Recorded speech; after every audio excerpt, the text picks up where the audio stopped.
Hello there, my fellow notebook aficionados, and welcome back to the channel once again from our usual studio. That said, I still want to talk about CES and about AMD for today.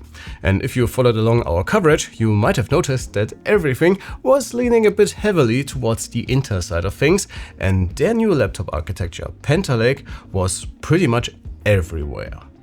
Not only because of their very own launch, but also because the vast majority of laptops announced in Vegas will in fact be powered by Core Ultra Series 3. So we simply had a lot more notebooks to talk about, with Team Blue beating at the heart of it all. But AMD also had some new, or well, new-ish silicon to announce, and depending on how things will develop in terms of pricing and availability, they might be in a pretty good spot as well. So how about I walk you through the new chips and also show you a few interesting laptops and devices I saw both in Vegas and during preview events in early December already. Let's get into it. Alright, so how about we start with Gorgon Point right away, and the new family of chips is basically the successor to both Strix Point and Kraken Point, all under the umbrella of the Ryzen AI 400 series. And while this all looks pretty good, and a new number in the product name makes everything sound new, under the hood it's pretty much just a refresh. There are two perspectives to that. On the one hand, you could argue that Team Red's Zen 5 CPU architecture is still competitive, even after more than 1.5 years after launch. On the other hand, well, again, it's just a refresh. The lineup for 2026 includes a pretty well-rounded stack of silicon though, starting with a 4-core 8-threads Ryzen 5 for the entry level, an 8-core Ryzen 7, walking in the footsteps of the excellent Ryzen 7 350 from 2025, and the HX chips, which are the fastest variants for the new year, and a few additional variants in between. If it really makes sense to offer what is basically the same chip with one of them just betting on a faster NPU remains to be seen though. So what's the difference compared to the older Ryzen 300 family?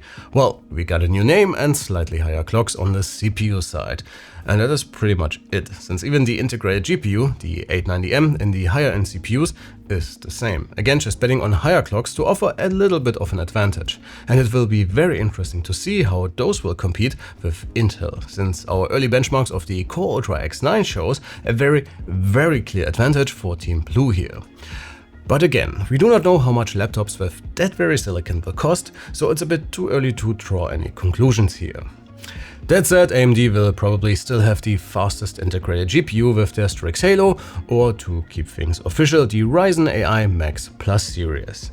And while we liked especially the fastest variant from last year, betting on 16 CPU cores and the 8060S, the problem with devices like the HP ZBook Ultra, the ROG Flow 13 or the numerous mini PCs we tested is mostly price.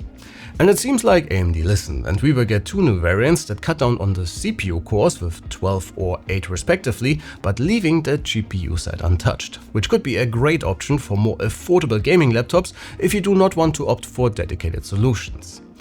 But again, to be a viable option for 5060 or 5050 equipped devices, which are available in the $1,000 range, prices for Strix Halo notebooks really have to come down. At least when comparing raw performance, since the silicon still has the advantage of the unified memory, which is especially handy if you need a ton of flexible VRAM and are limited with what Nvidia's mid-rangers have on offer here. Alright, that's the theoretical part, so what about actual products? Well, as always, ASUS had the most robust selection of new products betting on AMD silicon upgrades, and especially the ZenBook S16, a super sleek everyday entertainment machine, the PX13 for creators, which bets on the Strix Halo flagship with 128 gigs of shared memory, and the TUF A14, which drops the 5060 from last year in favor of the Ryzen Max series as well. And especially for the latter, I'm really curious about pricing and how the all AMD variant will compare with the Team Red Nvidia hybrid I have right here in front of me. Lenovo also announced a few new laptops betting on Ryzen 400, and once again especially the new much sleeker Legion 7A and the update for one of the best mid-range gaming laptops of 2025, the Legion 5, are going to be very interesting.